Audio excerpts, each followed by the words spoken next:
Tedeschi. Well, we are standing by for a media conference with Julia Gillard in Vladivostok. Here she is. I'm joined by the Trade and Competitiveness Minister, Dr. Emerson.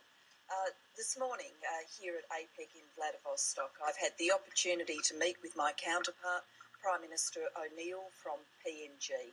We today have signed a Memorandum of Understanding between our two countries to enable a regional processing centre to be established on Manus Island in PNG.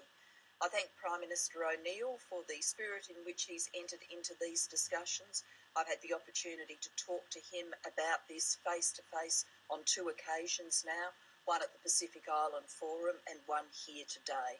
On both occasions, he's indicated he understands that asylum seeker issues are a regional challenge and that he wants to work with Australia to address this challenge.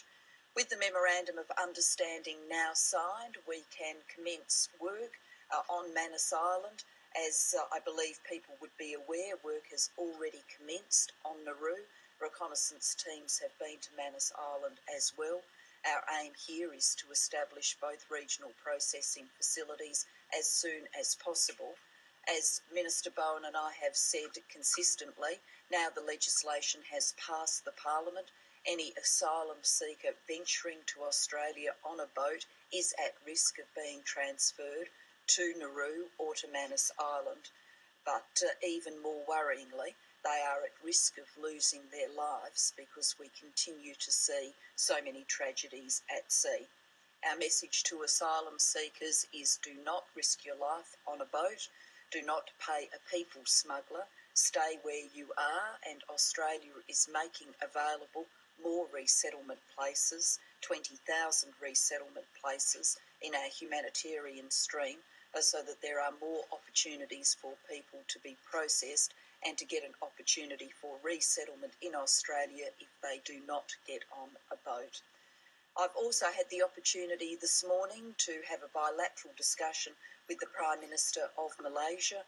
We talked about issues here at APEC, shared perspectives on the lead up to the East Asia Summit in which we will both participate, and we reaffirmed the contents of the telephone conversation between the two of us following the Houston report, that Australian officials and Malaysian officials will talk about the Malaysia Agreement and the findings of the Houston Review, and Minister Bowen will also be in contact with his counterpart, Minister Hishamudin, on that.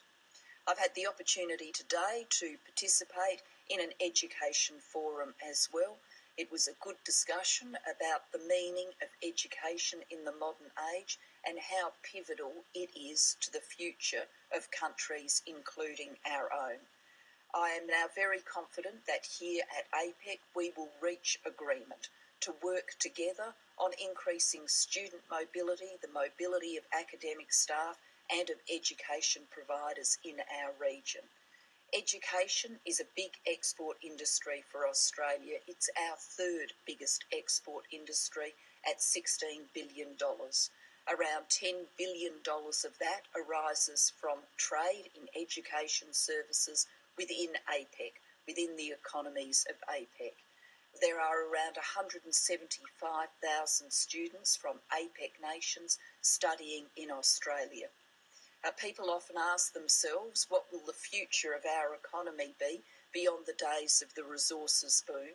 Well, even during the days of the resources boom, which we expect to last for a long period of time, we are making a living in education services in our region, and I anticipate that trade in education will be a strong part of Australia's continuing economic future.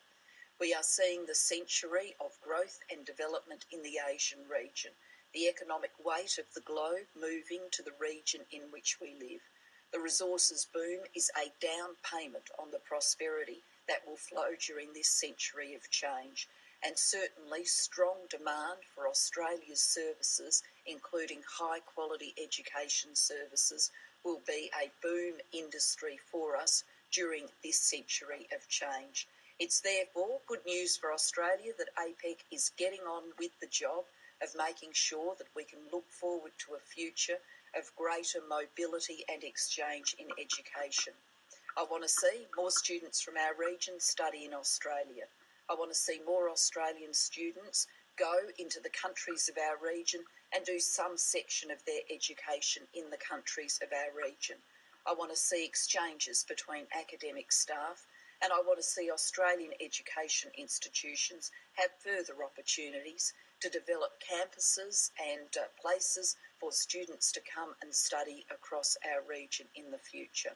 So with those words, I'm happy to turn it over to you for questions.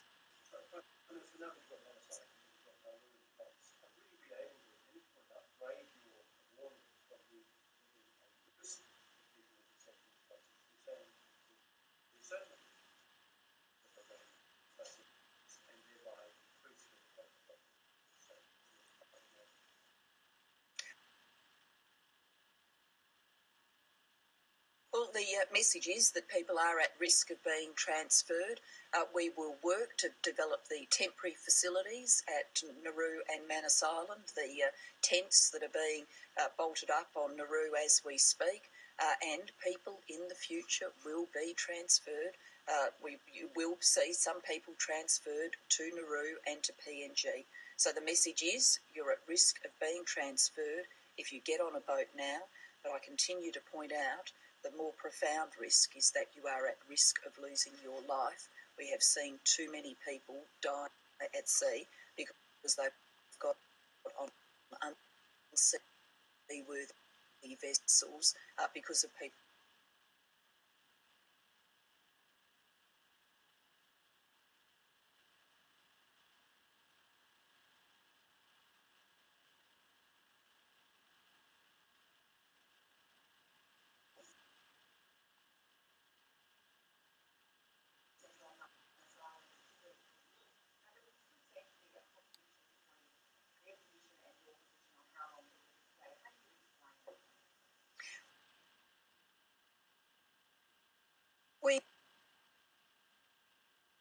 We've agreed with both Nauru and with PNG that get an advantage if they've got on a boat.